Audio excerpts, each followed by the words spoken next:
speaking on inclusion in the ABA. Carrie's been the director of the Brooklyn Public Library Inclusive Services, formerly the Child's Place for Children with Special Needs, since 1997. She serves on the BPL Children's Steering Committee and works to help all of our youth serving librarians serve youth with disabilities and marginalized youth. She's helped the ASCLA Toolkit for serving people with disabilities and the National Guidelines for serving people with mental illness. Ms. Banks also served on the advisory boards of numerous other organizations, such as Music for Autism, the National Gardening Association, and the Brooklyn Child's Museum Special Needs Advisory Board. Children in Libraries and Interface have published articles by Ms. Banks. She's conducted inclusion training for many libraries in the United States and Canada, as well as for other institutions such as preschool programs, museums, zoos, America Reads, Reach Out and Read. She's a frequent presenter at ALA's annual conferences, most recently in 2016. From 2012 to 2015, she taught a program including children and youth with disabilities at the Pratt Institute. She's also writing a new book on libraries and gardens, and she'll be mentioning more about that as well in her presentation. So please join me in welcoming Carrie Banks to the stage.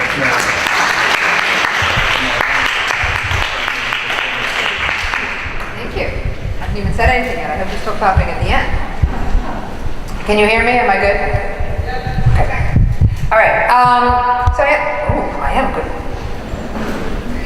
I am going to be talking about inclusion in the library, and I'm going to switch it up a little bit from my PowerPoint because I think we've spent a lot of time on communication, and that was part of what I was going to talk about. So I'm just going to mention that briefly later on. But what I'm going to be talking about is the law. What is the law? What are the relevant laws? I'm going to look at models of disability. How does our society see disabilities? How do we see disabilities? I'm going to look at the barriers that individuals with all types of disabilities face in the library, give you a framework for breaking down those barriers. I'm going to talk a little bit about behavior, which is very closely tied to communication. Then you guys are going to do a lot of talking. Then you're going to come back, we're going to report together, and we're going to look at some resources for you after today. Okay, next slide. So what does the law say? Let's have the first one. The Rehabilitation Act of 1973. It was one of the first pieces of sort of modern legislation around people with disabilities, and it said that the federal government, anybody who used federal funds, would not discriminate against people with disabilities in specific ways. Section 504 is the one that we talk the most about, that we don't realize that whenever someone asks for reasonable accommodation, that's actually a Section 504 requirement. And as I said, any organization that receives federal funds, including libraries, is required to be in compliance with this. The other part of it that people are a little less aware of is Section 508. And that says that all of your telecommunication devices have to be accessible to people with disabilities. This law was written in 1973. Think about what that means now. That means all of your computers, all of your social media, anything. Better? No. Still on, no battery. For now, I'll try and yell. Okay. So all of your telecommunication devices have to be accessible. So someone asked a question about web pages earlier on. I think that was you. Yes, your library's website is required to meet the national standards for accessibility. Most of you have no idea what that is. The scary part is neither do your IT departments. They have to have information in a variety of formats. It has to be accessible to, it has to be compatible with screen readers. There are certain rules about levels of contrast between print and the background, and all of this has to be part of your website design. And it's good universal design in that, again, we're going to talk about this in a minute, but what works for one group of people will work well for another group of people. So that's sort of the oldest, and that's what really got the country as a whole beginning to think about seriously including people with disabilities, because federal funds were dependent on it. In my view, most of this stuff is economically based.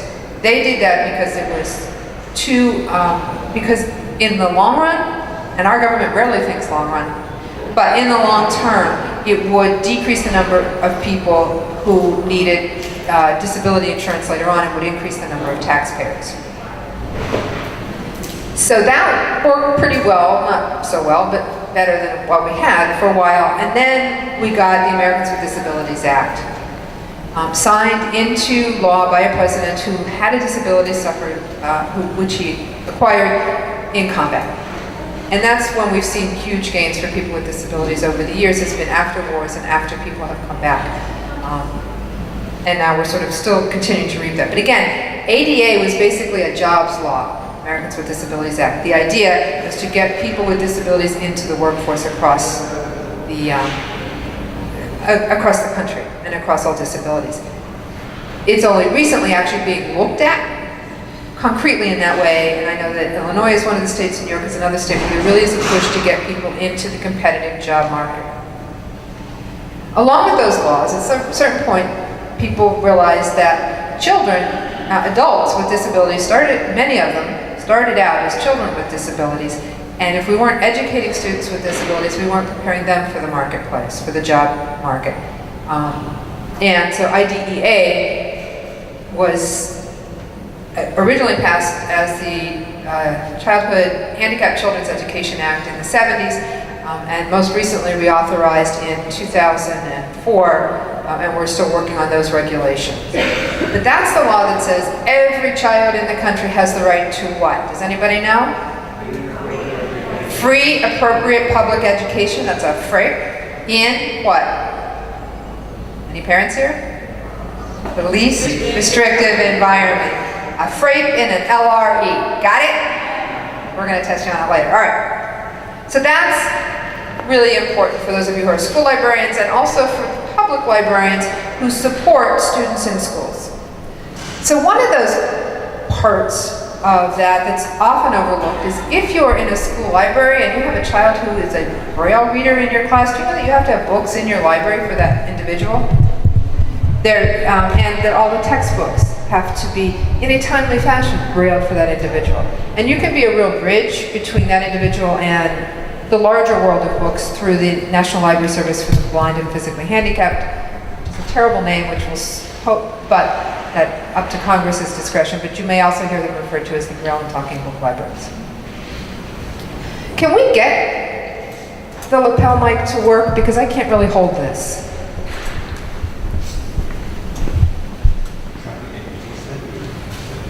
Am I better now? Let's turn it in. How's that? No? How's that? Nope. Okay, I'm going to go back to this for as long as I can. Okay. So, Here you go. Let's change that. Okay. We have the next slide, actually. Yes. American with Disabilities Act, Rehabilitation Act.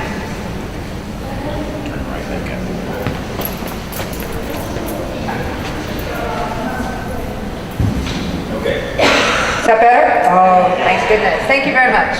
All right, so that's what society has done for people with disabilities over the last 2 generations. But I have to say that none of that was actually done for people with disabilities. It was the culmination of the disability rights movement. I'm not going to go there, except to say that the slogan of the disabilities rights is one of the seminal slogans, nothing about us without us.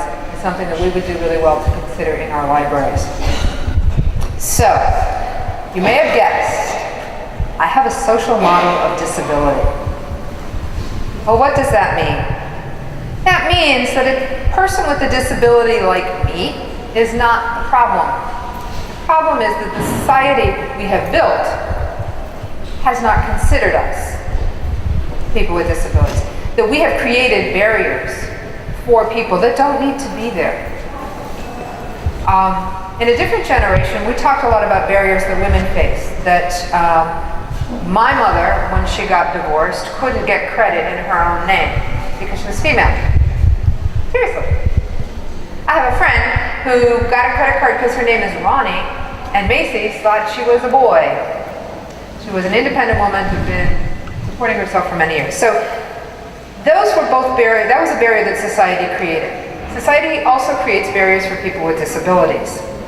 If you look at the slide, you see this lack of financial independence, right? That goes back to schools and training and jobs.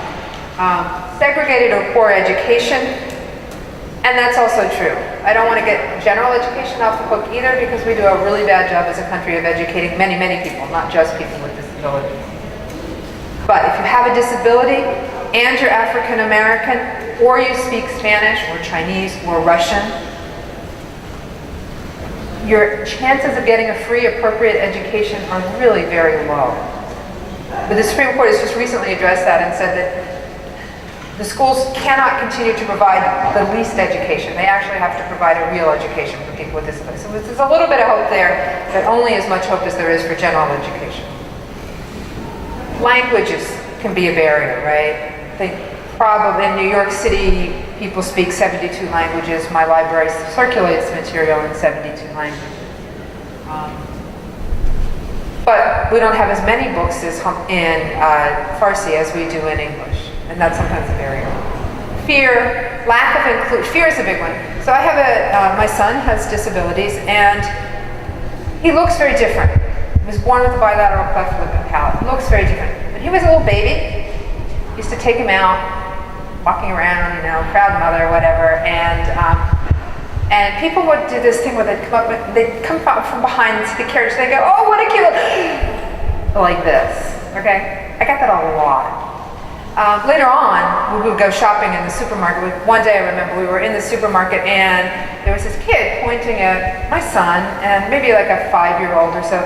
But it's kind of questioning look on his face, and he's speaking with his mother in Spanish. I didn't speak enough Spanish at the time to understand, but it was clear that he was asking her about him, and she was like pulling him away, and then she hauled up and hit him when he continued with our questions. She was afraid of my child and transmitted that fear to her son. It's a huge thing, and you still see it all over. So there's all kinds of barriers that we create as a society, and not just for people with disabilities, also for people who are in the LGBTQIA community, people who speak, as I said earlier, different languages, from different cultures, with different religions. Sometimes it's our dress codes, and it's our dress codes for people with disabilities too, sometimes. Sometimes it's the languages that we make material, and sometimes it's the way we think about people. But these are all our problems. These are all barriers that we, as librarians, that our libraries as institutions, artificial problems that we are creating. So what's the next logical step? I'm sorry? Remove them, right. It's up to us to fix those barriers, right? It's not up to the person in the wheelchair to learn how to walk so that they can climb the steps in front of your library, right? It's not up to me to wear something on my lapel that says, "Oh, I have hidden disabilities you need to accommodate." We need to be designing the environment so I don't have to do that. Because I got to tell you, I'm the only person I know who will walk into a library and say, "I have dyslexia, what do you have for me?" Okay. And one of those barriers we create, the previous speaker addressed the question of transitions and how we know how things work in our library.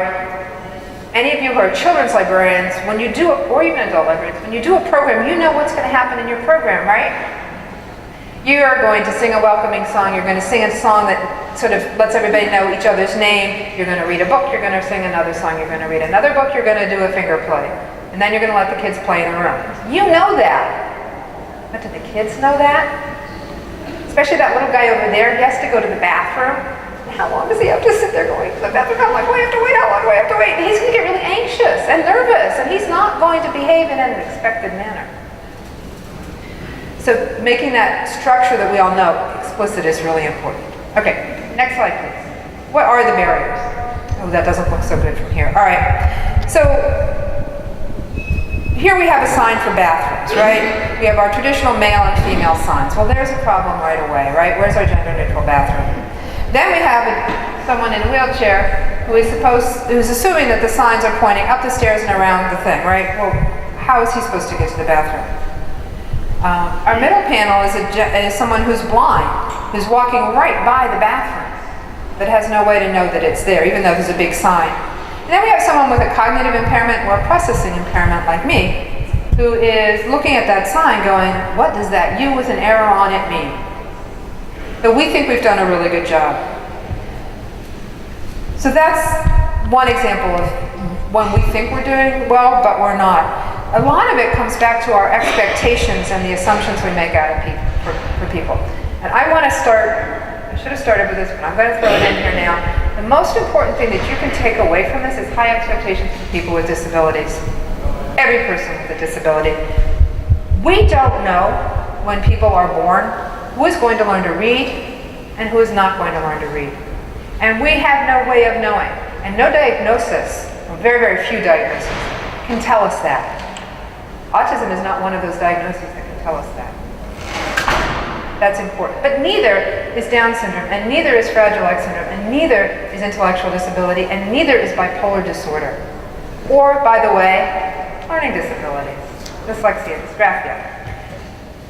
All of those people can learn to read. My uncle, they may not learn to read at the same schedule that the rest of us do, right? Even the rest of us don't learn on that schedule either, right? We say people learn to read generally between the ages of 4 and 7. A lot of them don't learn to read till 9, 10. And if they haven't learned by 3rd grade, they're going to struggle even more, right? But then people still learn. My uncle learned to read at the age of 73. He was an adult with an intellectual disability who was a rabid, and I mean rabid, Pirates fan, in a way that only a Pittsburgher can be. He lived in a group home with other adults with intellectual disabilities, and he really wanted to be the first person in his home, his house, to know the Pirate scores in the morning, because like, what else is there, okay? And do you know he taught himself to read? That was the only thing he could ever read, were the Pirate scores. But he was the first person in his house to learn that. Unfortunately, after his mid-40s, the Pirates never really won a pennant, but hey. So, and in my own life, when my son was born, they took some pictures of his brain from the inside, and they looked at him and said, he's never going to learn to read.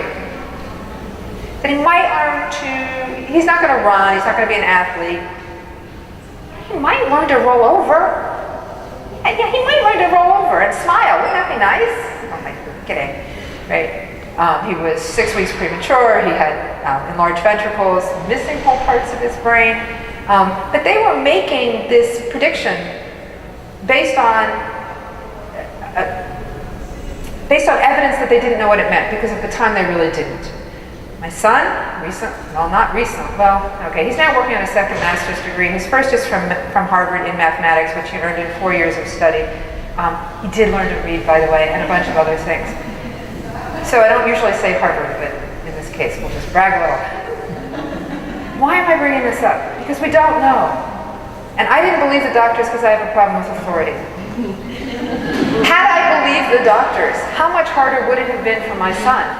If I had said, oh, well, we don't want to do that. You know, don't push him, whatever. You know, he's okay the way he is. And he was okay the way he is. And he's also okay the way he is now. But I had that expectation that if my son wasn't going to learn to read, he was going to learn to enjoy stories. And I was bored out of my mind for 3 weeks. He was in the neonatal intensive care unit, and I read him everything, including his medical charts. You know what the doctors told me when I was reading him his medical chart? They said, you're going to upset him. Okay, these 3 days old, he hasn't even reached his gestational age yet, and no, I'm not going to upset him. But he is going to learn from this. He's going to learn that words have meaning. He's going to learn that words are a positive thing, that they're associated with love and caring and cuddling. And in fact, he did learn that, as I said earlier. Okay, so expectations are the most important thing that you as librarians can take away about our children and about our dogs. They can do things. Sometimes they do them a little slower, sometimes they do them in a different way. Sometimes I'm an audiobook reader. I have, as I said earlier, dyslexia, and I really don't read print very well at all. And yet, I'm a librarian.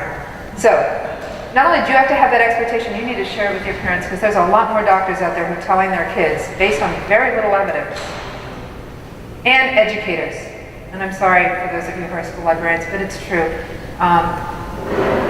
And it's something that parents really need to be aware of. Okay, so the other thing I want to say is we make a lot of assumptions about the people in our libraries with and without disabilities.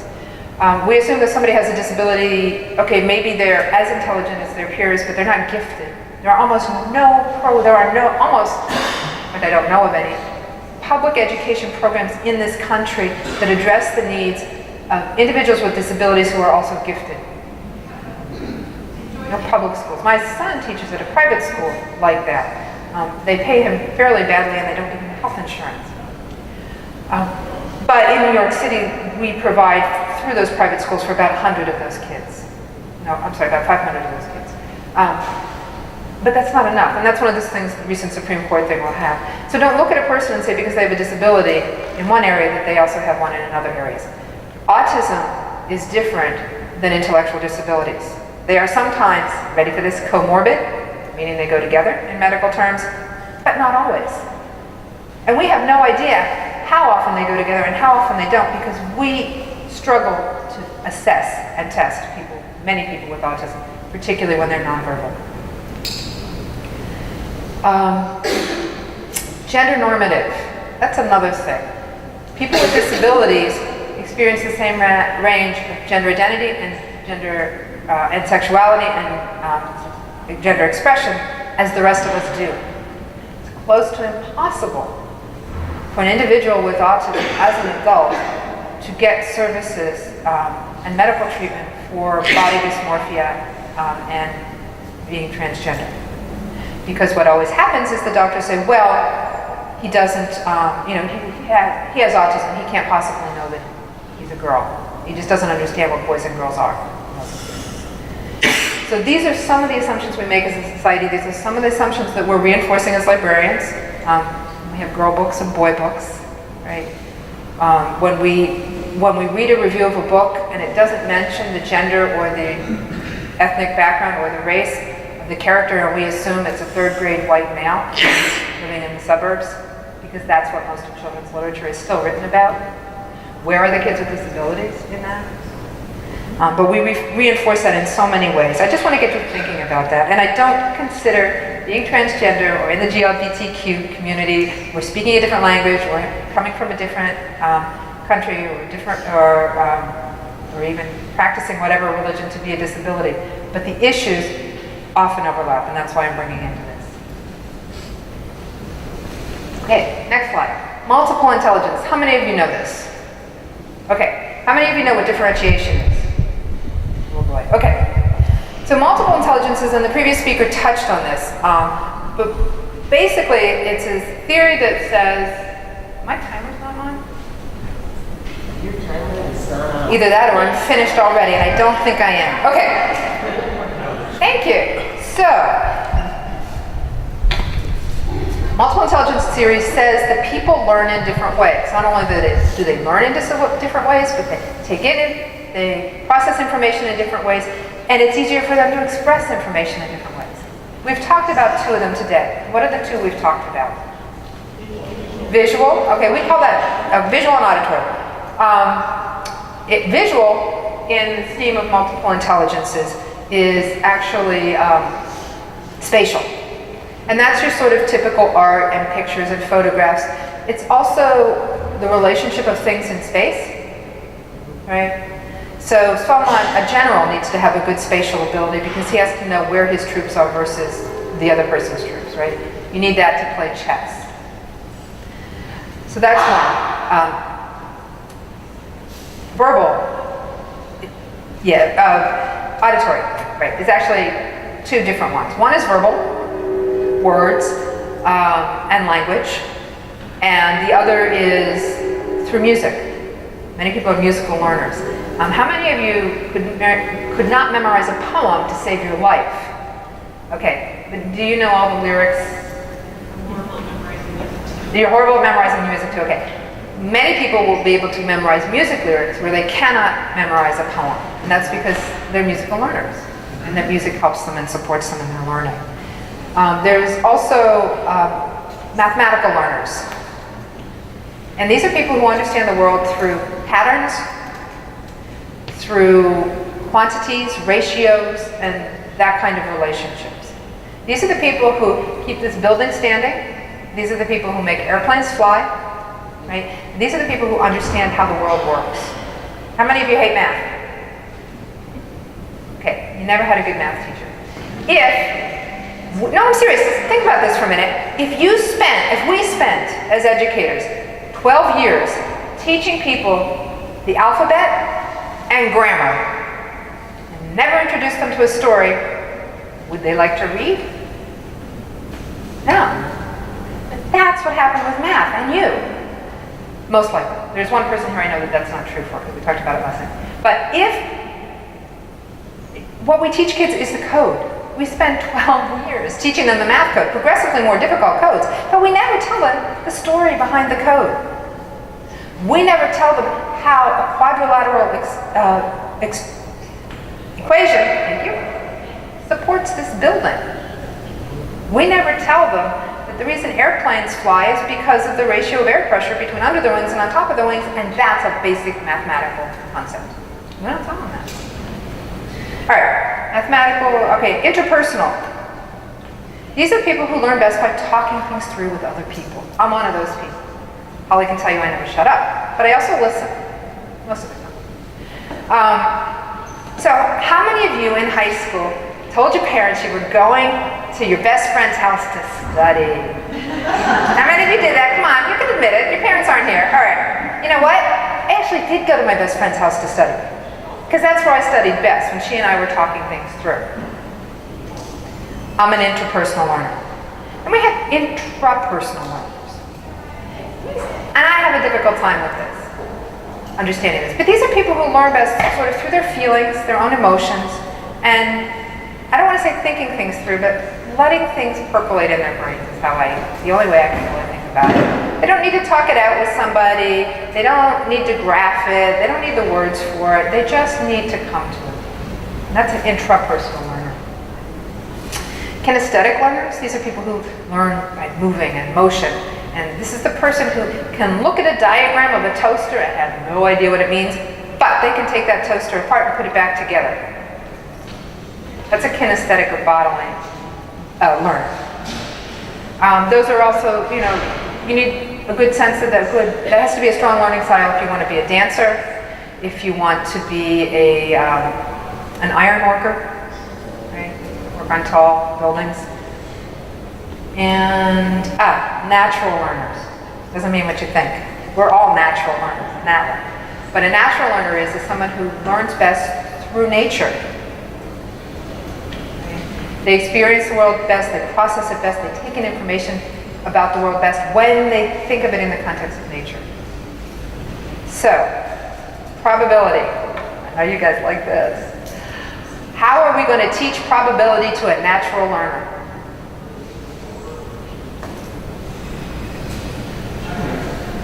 Well, sorry, my first thought was, well, you could start with Mendel's laws, and I was like, no, that'd be terrible. But you want to eventually get to Mendel's law, so that's really important. First start with P plans themselves. Perfect. And work backwards. Right. So if you have 10 PCs, how many of those are going to come to fruition? Or are literally come to fruition, make the fruit of peace. That's how you teach probability to a natural learner. How do you teach it to a kinesthetic learner, a physical learner? Dice. Dice? Dice. Okay, that's great. I had never thought of that. Yes. The other way you can do it is by shooting hoops from the free throw line, right? Everything can be exactly the same, but they're still not all going to go in. So what's the probability one will? Did you get the sense how anything can be taught through any of these methods? David Macaulay, you all know David Macaulay, right? We're librarians, a lot of us. Okay. David Macaulay once said that through a person's interest, you can teach them anything. And that his own career is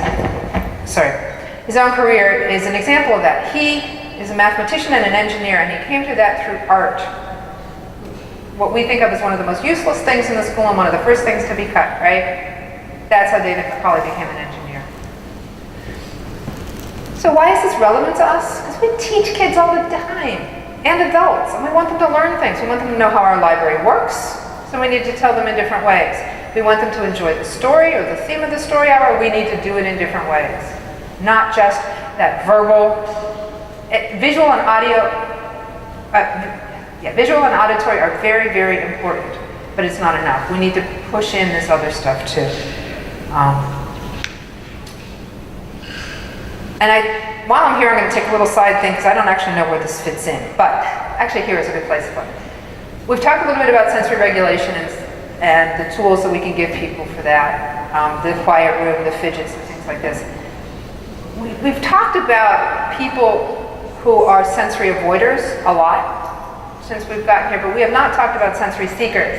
Yes. And these are people who, and by the way, they can be the same person at different times. It's another sensory issue, but these are people who actually seek sensory experiences, right? This is the kid who never walks, he always runs. He doesn't give like little high flights, he gives you bear hugs, right? That's a sensory seeker. And we need to be able to accommodate them in our library too. And this came up a little earlier. Somebody asked me a question about what was essentially heavy work. How do we incorporate gross motor activities into the library? And there's just so many easy ways to do that. We have therabands at all our libraries, and when we do the itsy bitsy spider, we do it this way, and then we do it this way. The itsy bitsy spider is up the water spout, okay? With the therabands, holding the therabands. The balls, sitting on the balls are a great way to do it, incorporating movement and music and dance into your programs, and there's another way to do it. Having spaces where people can just walk. I don't know if you saw me yesterday, but I was pacing back and forth there because my skin was beginning to crawl. But providing those kinds of areas too, not just the quiet areas, but the active areas. Not just the quiet activities for people who need some sensory calming, but also some wild activities for people who need the sensory, who are sensory seekers. Okay, next slide. Okay, universal design. This is what it's all about. How many of you know the concept? Who can tell me what it is? Yes, JJ. Universal design is when a service or a building or a thing is used by everybody from zero to death or cradle to grave. All right. When a building, a thing, or a purpose can be used by anybody from cradle to grave. Yeah, that's basically it. Can I use that in the future? Yeah. Thanks. And it means when you design it well for somebody, you're designing it well for everybody. So, okay, good. So, in the non-library world, curb cuts are the classic example of this, right? I'm assuming all of your cities, locations have curb cuts, right? All right, maybe not all of them, but they're supposed to. Back to that ADA thing. Okay. Why do you have curb cuts? ADA says so. People with handicaps can use them. We don't actually use handicap accessibility. We're trying to get away from that. Basically, we have them because, as you said, the Americans with Disabilities Act provides, as you said, access to people who use wheelchairs can get from the sidewalks to the streets and the streets to the sidewalk. That's the only reason they're there. Who uses them in your communities? Okay, give me an example. Who's everyone? Bike riders, people, with strollers, skateboarders. I use them, right? Luggage, people with luggage cards. That's universal design. Design for people with disabilities works for everybody. All right. In the library world, we have an example too. Audiobooks. For most of the history of libraries, audiobooks didn't exist. When they came into existence, they existed because they were essentially developed for people who, mostly after World War I, soldiers who came back blind from the war, mustard gas and other things that caused blindness, and they still wanted to read. And so Library of Congress, they developed the National Library Service for the Blind and Physically Handicapped, and later on added audiobooks to the Braille books. And in mid-century and later, began to see more and more audiobooks, but again, mostly through the National Library Service for the Blind and Physically Handicapped and Library of Congress. Then all of a sudden, early 90s, late 80s, early 90s, publishers got the idea, and it's just exploded, right? They're major circulation items in your libraries, right? They were designed for people with disabilities. That's universal design. And that's why I have a little picture of the audiobook up on my slide. All right, so let's real quickly go over the principles. Equitable use. Anyone can use it. And it's equally easy for everybody to use it. Flexibility in use, it can be used for different things. It can be used for someone who uses a wheelchair. It can be used for someone who uses, like me, who uses a cane or a skateboard. Simple and intuitive use. How many of you have remote controls? How many of you know how to use them?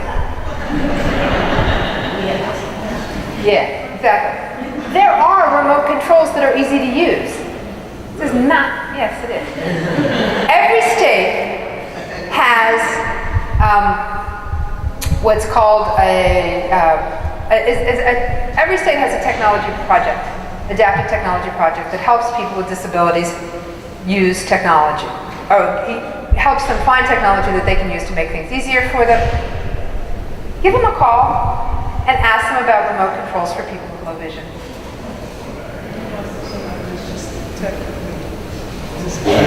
I'm sorry? Okay, here we go. What about for somebody who's technically disabled? And that's the question. Yes, of course. But that service can only serve people who have disabilities. All right? But what the things that they have, the rest of us need many times. All right. So it needs to be simple and intuitive. Simple and intuitive to use. Perceptible information. This is important to us. That little teeny tiny print isn't going to do it, right? For a lot of people. Those signs that I had earlier, in the earlier slide, the U-turn with the arrow at the end, that was information, but was it perceptible to the people who were trying to use it? Well, some of them it was, others it wasn't. They couldn't see it, they didn't know what it meant. Tolerance for error. If you have something, and you use it just a little bit off, and it doesn't work or it breaks, that's not well designed. Because none of us use things perfectly, right? Or there are ways to do it. If it's something that needs to be lifted up and it's heavy, then we need levers, right? Really simple things like that. And again, that works for everybody. It works for pregnant women, it works for people with disabilities, it works for young children, it gives everybody access. And size and space appropriate for use. In libraries, this is probably more of a thing in New York than it is in other places. I've been touring libraries around the country for the new book I'm working on, and they have all this space. It's totally incredible. They don't have everything all pushed up against each other, right? They have places for people to move and places for people to be quiet and things like that, and they're big. That's important, having enough space to do what you need to do. Okay, next slide, please. Universal design for learning, because we're librarians, most of us, right? And that's really what it's about, is learning. So what does that mean? There are 4 principles. Picture over there. I can't even see. I apologize for that. You've got a bird, a monkey, a penguin, an elephant, a fish in a bowl, a seal, and a dog facing a desk. And the teacher says, for a fair selection, everybody has to take the same test. Well, that's fair, right? Here's the test. Go climb that tree. Is that fish ever going to make it to the top of that tree alive? No. That's not fair. I'm sorry. But yet that's what we ask our children to do. When No Child Left Behind first came out and we had national standardized tests, do you know that blind students had to take a pen and paper test? Yeah, because it's the same test. Everybody takes the same test. That's fair, right? If not, if you can't see it, they haven't so then they brailled it. In New York State, our test book, they gave the kids the test book, instructions were in Braille, they had either their Perkins Braillers, their styluses and slates, or whatever they were using, and they were told to take the test.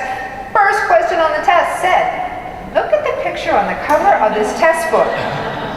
Okay, they still didn't get it. So finally, they got a decent test, and they used it for people who were blind. What about people with dyslexia? Like me. So, that's sort of focusing on the assessment side of it, but before we get to assessment is multiple means of representation. They needed to represent that test in a print format, in a Braille format. By the way, they needed it in an audio format too, because they're testing content, not ability to read. All right, so when you're in your libraries. That means pictures, that means words to tell people what you want them to know. Again, whether it's a program or information about your library, that means print books, large print books, audio books, and braille books, or at least know how to make that referral, right? And graphic formats. I hate calling graphic nonfiction, I hate calling it graphic novels, but that seems to be what we're using these days. Anyway, graphic formats. Same information in all those formats. That's multiple means of expression, of representation. Multiple means of expression. We need to let people tell us what they want to tell us, what they want us to know in ways, I'm sorry, I keep walking in front of you, in ways that work for them. Right? This is back to communication. Yes, I use a lot of words. I'm comfortable using words, and I'm most comfortable when you tell me with words. But you may not be most comfortable telling me with words. You might be more comfortable telling me with pictures. Right? Or facial expressions, or body movement, or music. We need to let people express themselves the way that they are best at it. We know in early childhood, we now know that parents need to read to their children in the language they know best. Right? Because they're most fluent in that language, and they will help their child learn language and establish those pathways. But if we ask that parent to always communicate with their child in English, their child's not going to learn English or any other language as easily. Nor are we going to be able to understand them easily. So the same is true with all the sort of other formats. One of my favorite stories from the library, and this was a very long time ago, so we had just opened the garden at Red Hook. So I was doing a program there, and there were like 6 kids, and then a 7th kid came in, and he had autism, and he was using a PECS, Picture Exchange Communication System, and they were physical at that point. And they were had all these little cards. This one has. Okay. Alright, so he had all these little cards, which I now wish I had. And we were communicating using the cards. And one of the other kids said to me, "What's that?" And I said, "Well, this is how Andrew communicates. This is how he talks through these pictures." And the kid kind of goes, shook his head, and I said, "Okay, how many of you speak a language besides, don't speak English at home?" 4 of the 5 hands went up. I said, "All right, so what do you speak?" One kid spoke Spanish, another spoke Russian, another spoke Chinese. This is Brooklyn. I said, "Okay, great. When I grew up, we spoke German and English at home, right? So Andrew speaks pictures at home." By the end of the session, everybody knew the word for friend in English, Russian, Spanish. It tells me it's going. Okay. Yeah, let's just go with this one. Sorry. How come this happened to me and nobody else? People who know what this is.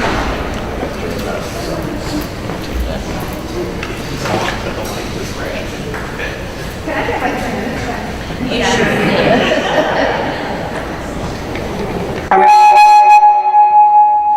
Are we ready? Okay. So for those of you who missed my really bad joke earlier, I said, how come this happens to me and nobody else? And then I said, anybody here who knows me, please don't comment. All right, where were we?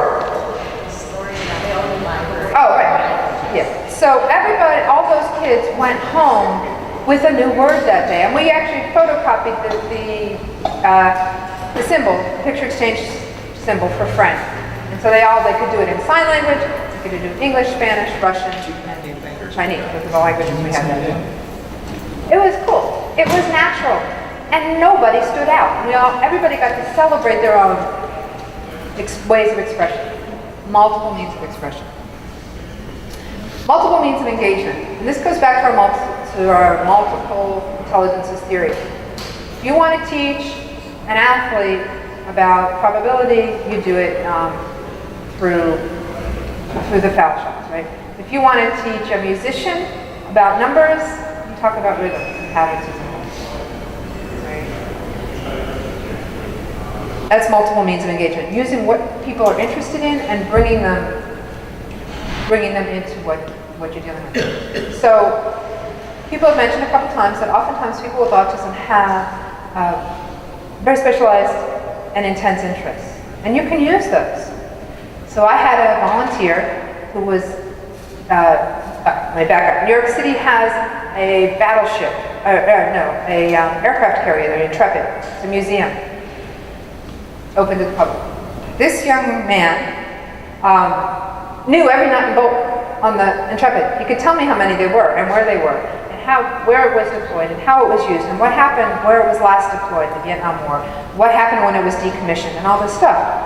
And this first deployed in World War II. I now know too much about the Intrepid. But he was my volunteer, and I didn't need him come into the library talking about the Intrepid for all that time. So what we did was we set up a thing. It's like, okay, Andrew, you come in, you do your work, and then we'll talk for 5 minutes about the Intrepid. And that was great. That's how I did. And then I helped Andrew develop a program for the younger kids about the Intrepid. He had little models he brought in, he told them about it, and they loved it. They just ate it up. It was great. And the program, by the way, was free. The best part. So again, using his interest in the Intrepid to engage him in the library, both as a volunteer and as a presenter, and also to encourage social interaction with the kids. Okay, these are probably, I have like 2 or 3 minutes we can talk about questions for this. Does anybody have questions about any of this stuff so far? Besides my mic? All right. If you're going to come up later, we'll get to it. It's easier for me to take questions in sections rather than all through the thing, so I hope you don't mind holding them. Write them down if you want to. Next slide, please. The elephant. Oh, yes. Why don't you start telling me and I'll repeat it. How do we get teachers to support kinesthetic learning? Yeah, that's a good question. Technically, they're taught that in school, and they're supposed to differentiate for all learners. But the best way from a librarian's point of view is to do it by modeling. So, you know, if whatever are you in a school library? Public library. Okay, so, you know, when your classes come in and you're trying to teach them about library cards, figure out a way to get them up and moving about library cards, or Dewey Decimal System. You want to teach them about Dewey Decimal System, or Library of Congress, if that's what you use. Have them shelf books. Make a game of it. Have them move around the library and shelf a book. That's getting, and, you know, then make an offhand comment to the teacher. He's like, isn't it cool, like this kinesthetic learning thing really works? Something like that. But modeling, from our point of view, we're very limited in that, but modeling is one of the best ways we can do that. For your school library media specialist, you can collaborate. Perspective, a lot of times I've worked in both full inclusion schools and in schools where they have separate classrooms. A lot of times the best way to get different learning styles addressed in the classroom is to find the paraprofessionals that are working in those rooms. Because if a teacher, you guys saw all the learning styles that are up there, sometimes it is just physically impossible for one teacher to teach a lesson in all those different ways, but that's what the paraprofessionals are really there for.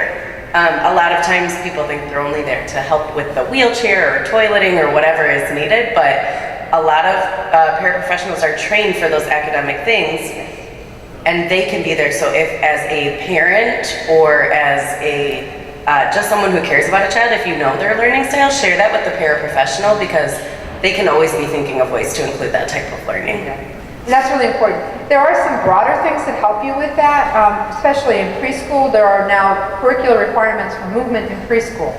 So there's so much of them that they actually need to push movement into the classrooms rather than just have it outside.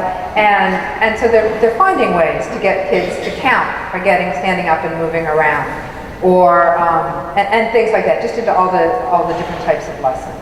One of the best teachers I ever knew was a PE teacher, phys ed teacher. He was an adaptive phys ed teacher, and he would work on math concepts while they were playing volleyball with kids with disabilities. It was amazing. All of our teachers need to be able to do that kind of thing, and other activities. One question over here. One question over here, and then we got to move on. I'll pass on. Okay, we'll talk later. How's that? All right. So we have basically 6 minutes to cover behavior. The elephant in the room. we've been talking about this all yesterday and up through today, right? Behavior. People with autism have unusual or unexpected behaviors, and how do we deal with it?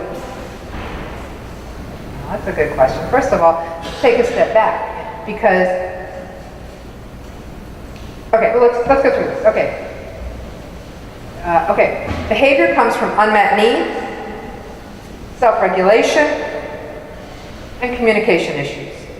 Go to the next slide. Are you all familiar with Maslow's hierarchy of needs? Okay. How many of you who are really, really hungry are going to pay attention to anything that's going on? You're not. You need to get that need met. Lots of our kids come into the library hungry, whether it's because they have sensory issues and they avoided what was at lunch, or because they're poor and they only had one meal that day, or for a lot of other reasons. So that's an unmet need, and that's going to affect their ability to attend or learn, and also behave in an expected way, right? They're going to be less patient, less tolerant of things, more excitable, and probably angrier too. So to the extent that we can, we need to make sure that people's basic needs are met. Sometimes in the library, that's just, yesterday I was so cold that I couldn't pay attention. And that was a basic need of mine that wasn't being met. So in the libraries, we need to make sure that those needs are being met, right? And you should look Maslow up later. I don't want to go too much into it. But it's in order to sort of get to the higher levels of learning and things like that, basic needs have to be met. Okay, let's go next. Dysregulation versus homeostasis. And this is that sensory seeking versus sensory avoiding kind of thing. And self-regulating. Again, if we're not self-regulating, if you're feeling off balance, again, you're not ready to attend, you're not ready to learn. So, what does that mean? If you feel thirsty, you need water, right? If you feel overwhelmed by information, you may need a quiet room or a focal point, right? If you feel blinded by the light, you might need dark glasses or a baseball cap. If you're distracted by the air conditioning noise, we probably can't fix that, but maybe noise-canceling headphones would help. If you're feeling unmoored, you just don't know where you are, you're just kind of fidgety and whatever else, try some deep muscle stimulation, right? Those therabands, that pacing, that walking back and forth. If you're feeling pressured, you might need a break, right? Feeling anxious, you might need to stim. Can you click on the word stim? And by stim, yeah, we mentioned this yesterday, but I wanted to give you the point of view. You need a website. Why not do it yourself? With Wix, you can create your own professional website. Yes. Okay. People with autism explain what stimming feels like. It helps my body regulate the sensory information of the world. Stimming is like turning down the radio when you smell something burning. It's a way of turning off the other senses so you can focus on what you need to. Sometimes when I feel overwhelmed, upset, or angry, I need to let it all out. It's the only way I know. What is it like to stim? You tell me. Most non-autistic people impulsively tap their fingers, drum their fingers, whoa, can you back up a little bit? Can't read that fast. All right. There you go. A little more than that. All right. It helps ground me, reality breathe, slow down, and soothe my nervous system that's overtaxed. At best, I feel there was no one else around. Neurotypical people probably understand and do similar things, but the difference is that autism stims feels more necessary and it's like breathing. It's a combination of habit and releasing built-up stress or internal energy in the body. It isn't something you do only when you have anxiety or negative feelings. It feels good. It's kind of necessary. Stimming is comforting and it lets the pressure off from good and bad emotions. I don't necessarily think I need to stim, I just do. Stimming is like breathing. It's natural and it's just as important. This is from the, that's good, we're good. From the website The Mighty. Sorry I went so fast. I'll try and get back. But that's what stimming is. It's a way to feel regulated and normal like that. Next slide.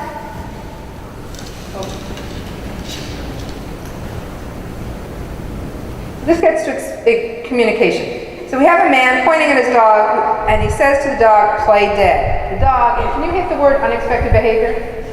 Oh, no. Two back. One more back. There we go.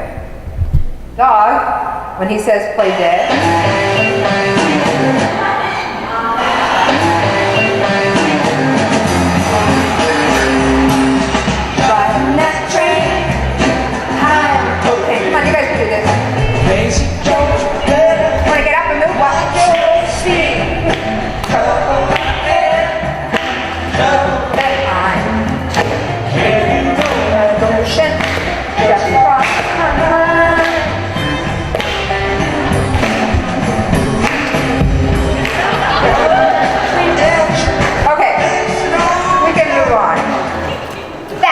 communication. And we've talked so much about it, I don't want to dwell on it, but you need to make sure that what you're saying is what the person has heard. And it's that simple. And what they're saying is that what you've heard or understood. We talked about different strategies for that, so I'm just going to keep going. Communication. And again, we've talked a lot about this, but I just want you to think about it in a very concrete, real way. Stephen Hawking can't talk without his technology in a way that the rest of us can understand, right? That middle thing there, that's a picture exchange communication system, right? Next to that, we've got a keyboard, a pen, an iPad, an iPhone, and a pad of paper. Then we have this little thing over here. A kid with a tablet in his pocket, and his tablet has a picture exchange communication system on it. That was a game changer, because before that, they were big, and they were clunky, and they were identified people as different, strange, weird. Now, they're in your pocket, and not only that, but you can take them to school, which makes you what? Whoa.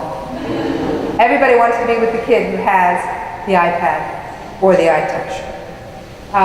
In the middle there, that's a really nice thing that you can use in the library to record simple messages, and people can push it and talk. So I use them in programs when we have a chorus to a song and we want the kids to sing along.